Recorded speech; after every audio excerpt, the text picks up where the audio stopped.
देव, हमारे घर में आपका स्वागत है।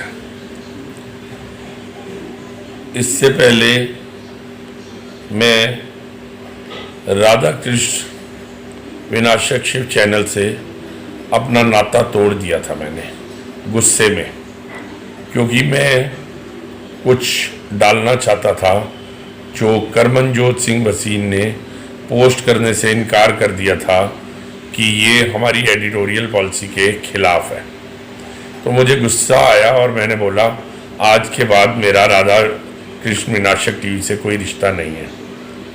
राखी पे जब मैं घर आया 11 अगस्त को राखी पे मैं घर आया तो करमन से दोबारा बातचीत हुई। करमन ने कहा पापा, एडिटोरियल पॉलिसी नाम की एक चीज़ होती है, ज़रूरी नहीं है कि जो आप चाहें हम वो डाल पाएँ, लेकिन इसका मतलब ये नहीं है कि आपका हमारे चैनल से रिश्ता टूट गया। आप एसोसिएट प्रोफेसर हैं, आप ज्ञान विज्ञान की बातें डाल सकते हैं, आप पॉलिटिक्स की बात कर सकते हैं जिसके ऊपर आपकी एक्सपर्टाइज है, हम वो सब कवर करने को तैयार हैं। आप भी हमारे चैनल को इंटरव्यू दीजिए, हमें आपका आशीर्वाद चाहिए।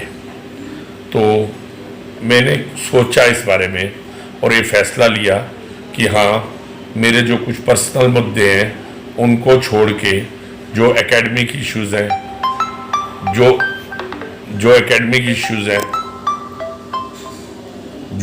इश्यूज़ हैं और जो मुद्दे राजनीति से संबंधित हैं, उन मुद्दों पे मैं किसी से भी बात कर सकता हूँ। तो मैं राधा कृष्ण विनाशक शिव चैनल को भी इंटरव्यू दूंगा, इसीलिए आज आपको बुलाया गया। इस 15 अगस्त को मेरे एक मित्र हैं सुनील गांधी, उन्होंने मेरे को एक बहुत खूबसूरत नेचुरल ट्राई कलर भेजा जिसमें आकाश में लालिमा है, बीच में सफ़ेद बादल हैं और नीचे लहलाते खेत हैं। तो वो एक नेचुरल तिरंगा है और साथ में उन्होंने कैप्शन डाली, India is the only country which has try colour in its nature. मुझे ये बहुत पसंद आया, मैंने बहुत फॉरवर्ड किया। तो आज आपसे रिक्वेस्ट है, इसको आप राधा कृष्ण टीवी पर आप इसको कैरी करिए, ऐसा मैं चाहता हूँ।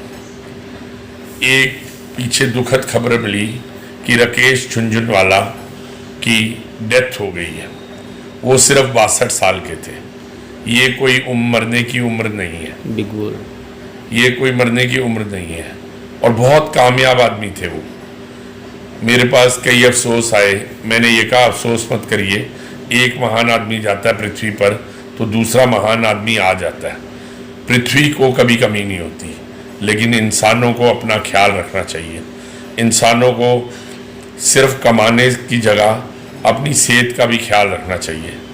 ये सबका कारण होता है सेडेंटरी लाइफस्टाइल, मूवमेंट ना होना, बेड पे लेटे रहना, ज़्यादा खाना, अपने स्वास्थ्य का ख्याल ना रखना, जो कि कोविड में बहुत बढ़ गया।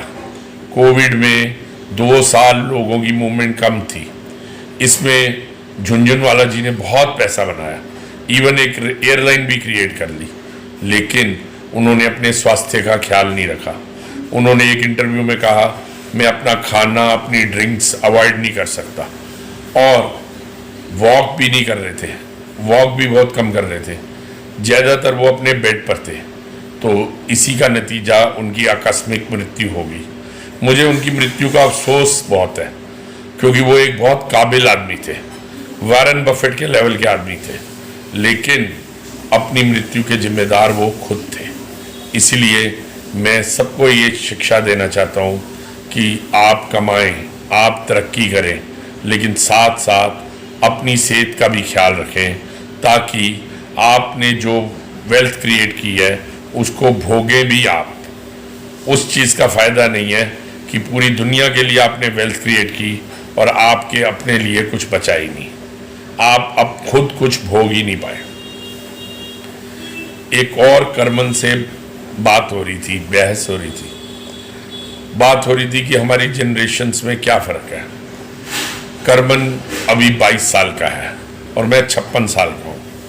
तो बात हो रही थी कि हमारी जनरेशन्स में क्या फ़र्क है।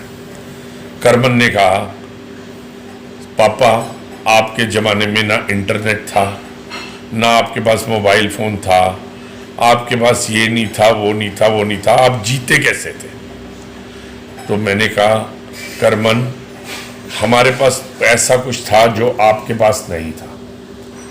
1940 और 1980 के बीच में पैदा होने वाली दशक में बहुत कुछ ऐसा था जो आपके पास नहीं है। हमारे में संयम है, हमारे में पैशन है, हमारे में कंपैशन है, हमारे में बहुत कुछ है जो आप में नहीं है। इसके ऊपर एक लंबी डिस्कशन हुई। मैं चाहूँगा उस डिस्कशन के भी कुछ पार्ट्स को आप सोशल मीडिया में कैरी करें। आज इतना ही मैं कहना चाहूँगा। देव, आपका शुक्रिया।